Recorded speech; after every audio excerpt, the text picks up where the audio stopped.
Regional 360. Noticias para todos los peruanos. He decidido asumir la iniciativa para lograr un acuerdo con el Congreso de la República para adelantar las elecciones generales para el mes de abril del 2024. En los próximos días remitiré al Congreso un proyecto de ley de adelanto de las elecciones generales para ser consensuado con las fuerzas políticas representadas en el Parlamento. La aprobación de esta ley de adelanto de elecciones implica reformas constitucionales, las que deberían ser aprobadas por el procedimiento más expeditivo contemplado por la Constitución. Disolver. El fallido plan del expresidente golpista Pedro Castillo no culminaría en anunciar su intento de golpe de Estado el 7 de diciembre, sino que entre sus cartas estaba la captura de la fiscal de la Nación, Patricia Benavides, quien lo viene investigando por delitos de corrupción. Así lo confirmó el comandante general de la policía, Raúl Alfaro, en sus declaraciones ante el Ministerio Público. Alfaro contó que tras el golpe recibió una llamada de WhatsApp del entonces ministro del Interior, Willy Huerta, quien se encontraba en Palacio de Gobierno, y lo comunicó con Castillo. Según su versión, el entonces presidente le ordenó cerrar el Congreso sin dejar pasar a persona alguna, retirar a quienes se encontraran en el Parlamento e intervenir a la fiscal de la Nación. Asimismo, Alfaro confesó que el expresidente le solicitó brindar respaldo policial a la casa de sus padres, del entonces premier Betsy Chávez y la de Aníbal Torres. Estas revelaciones comprometen no solo al expresidente Pedro Castillo, sino también a quienes habrían sido sus principales aliados en el momento del golpe, entre ellos Betsy Chávez y Aníbal Torres, quien ya optó por la clandestinidad, dadas sus implicaciones. Castillo aún permanece en la sede de la DIROES en prisión preliminar y el cauce de la democracia permanece. Continúan las protestas. En Andahuaylas, Cusco y Puno, así como en otras ciudades, crecen las protestas que reclaman el adelanto de elecciones y cierre del Congreso. Los manifestantes han anunciado el bloqueo de vías de Lima y el interior del país, además de paralizaciones que impactarán las labores mineras en Antapacay y Las Bambas. Además, durante las manifestaciones en Andahuaylas se registró la captura de 2 policías, que luego fueron liberados. Según el director del hospital de Andahuaylas, Anthony Torres, hasta el momento se han reportado 21 heridos en esta ciudad. Además, la Federación Departamental de Trabajadores del Cusco convocó para este lunes 12 de diciembre a una movilización contra la actual presidenta Boluarte. De igual manera, la Federación Departamental de Trabajadores del Cusco, la Federación Revolucionaria Agraria Túpac Amaru Cusco, la Federación Universitaria Cusco, además de el SUTEP y la Asamblea Regional de Jóvenes del Cusco, también anunciaron movilizaciones. Debido a estas protestas, el gobierno regional de Apurímac declaró en alerta amarilla al sector salud y suspendió las clases para salvaguardar la vida e integridad de los estudiantes y personal docente de la zona. En tal sentido, se necesita que las autoridades implementen medidas para mantener la seguridad de todos los peruanos. Regional 360.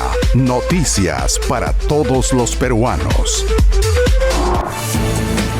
Un termómetro para medir la corrupción, con el objetivo de que los peruanos conozcamos qué instituciones y regiones del país están inmersas en casos de corrupción. La Contraloría anunció el Índice de Corrupción e Inconducta Funcional INCO 2021.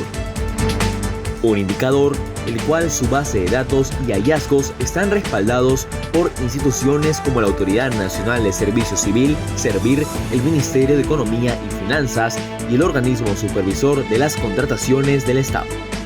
En los primeros resultados que arrojó INCO 2021, se conoce que 9 de cada 10 organizaciones del Estado presentan inconductas funcionales y casos de corrupción, además de haber más de 185 instituciones que presentan índices de negligencia, falta de rendición de cuentas, uso irregular del cargo público y perjuicio económico al Estado.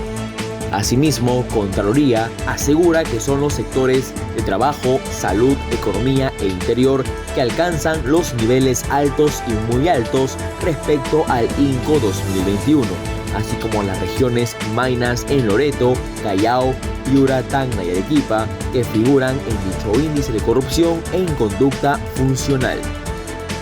Finalmente, Nelson Schack, Contralor de la República, advirtió que si la población peruana y las organizaciones civiles no hacen un cambio para mejorar los altos márgenes de corrupción en el país, los que peor sufrirán estas consecuencias en materia económica, laboral y social serán los más pobres y vulnerables del país. Con abucheos y botellazos. Así respondieron a Antauro Humala los manifestantes congregados en la Plaza San Martín en la ciudad de Lima. El etnocacerista, quien se había presentado para ofrecer un balconazo ante los grupos que exigían la liberación del expresidente Pedro Castillo, pronunció un discurso en el que reconoció a Dina Boluarte como presidenta, lo cual no fue bien tomado por los presentes, quienes lo abuchearon y le lanzaron objetos hasta que tuvo que retirarse. El ex asesor presidencial Alberto Mendieta reveló en una entrevista que a solicitud de Pedro Castillo redactó un discurso, el cual iba a ser leído durante su presentación ante el Congreso por el debate de la tercera moción de vacancia. Sin embargo, según reveló Mendieta, ese discurso, que de acuerdo a lo que precisó, poseía un mensaje demócrata que jamás fue leído, ya que Pedro Castillo sorpresivamente anunció el 7 de diciembre su intención de dar un golpe de Estado, proyecto que se vio frustrado con su arresto en flagrancia. Más de 275.000 maestros rindieron la prueba nacional para el concurso de ingreso a la carrera pública magisterial, informó la Dirección General de Desarrollo Docente del Ministerio de Educación. La prueba se realizó en 2 fechas, los pasados 9 y 11 de diciembre, y los resultados finales serán hechos públicos el 29 de este mes.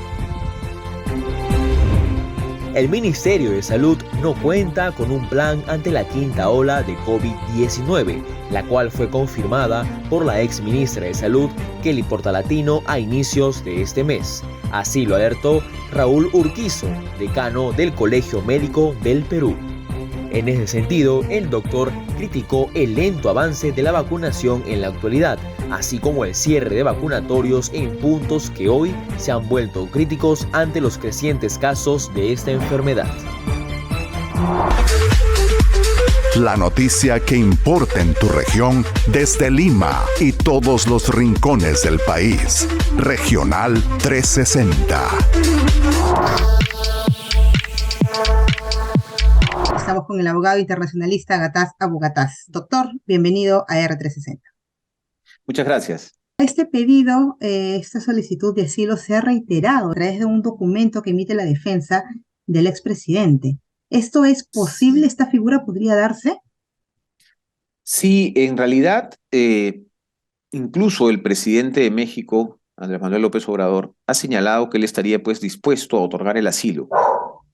Existe un conjunto de disposiciones del derecho internacional sobre el asilo político y sin duda, si México quiere otorgar el asilo político al expresidente Castillo, puede hacerlo.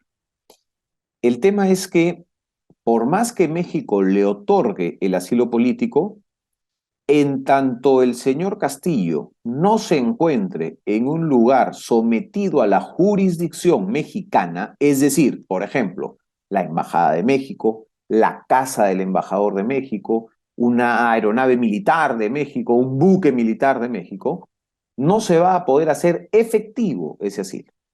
Es decir, el presidente de México tiene toda la libertad de considerar que el señor Castillo es perseguido político. Desde mi punto de vista, no lo es. En tanto lo considere perseguido político, le puede otorgar el asilo político. Desde mi punto de vista, sería violatorio del derecho internacional. Pero, por más que le otorgue ese asilo político, no se va a poder hacer efectivo porque el señor Castillo está custodiado por las autoridades peruanas. No está en ningún lugar bajo la jurisdicción de México. El Perú no está en la obligación de entregarle a México al señor Castillo, ni en el deber de hacerlo, ni nada. El Perú es absolutamente soberano. Más bien, los comentarios del presidente de México sí que son violatorios del derecho internacional y constituyen, sin lugar a dudas, un acto de intromisión en los asuntos internos del Perú. Claramente, el señor López Obrador está intentando manipular a la opinión pública peruana en defensa del señor Castillo. Y eso, el derecho internacional expresamente lo prohíbe. Y me estoy refiriendo nada menos que a la Carta de la Organización de las Naciones Unidas, que es la base del derecho internacional contemporáneo. ¿En qué momento ellos ya incurrirían en esta falta? Ya la han cometido desde el momento en el que el máximo representante del Estado, que es el presidente López Obrador, en una comunicación pública emite una opinión propia de los asuntos internos del Perú. Lo que ya ha hecho repetidas veces, además, desde hace meses. Entonces ya existe esa violación. Usted mencionó también a otros países. Lo que ha sorprendido, sin duda, es la posición que ha tomado Colombia y México particularmente. Dos estados que, dado el gobierno de turno, han tomado una posición que claramente distorsiona lo que realmente está ocurriendo en el país. Entonces, los presidentes de México y de Colombia tienen la libertad de pensar lo que ellos quieran pensar, pero como representantes de su estado no pueden hacer declaraciones sobre temas que forman parte de la jurisdicción interna peruana, porque eso es violatorio del principio de no intervención en asuntos internos. La Constitución mexicana recoge una teoría del derecho internacional que se conoce como teoría Estrada. Esa teoría Estrada establece que el presidente de México no debe pronunciarse sobre la legitimidad o no de un gobierno extranjero, porque eso es un acto de intromisión en asuntos internos. México, cuando se manifestó en contra del gobierno de Maduro en el Grupo de Lima, cambió de posición con López Obrador, porque cuando López Obrador entró al gobierno de México dijo: yo no me voy a pronunciar sobre el gobierno de Maduro porque yo sigo la doctrina o la teoría Estrada y no debo entrometerme en los asuntos internos de otro país. Y ahora revierte nuevamente el tema y se pronuncia sobre los asuntos internos del Perú. ¿Qué le pasa a este señor? ¿No tiene memoria? ¿No ha leído su Constitución?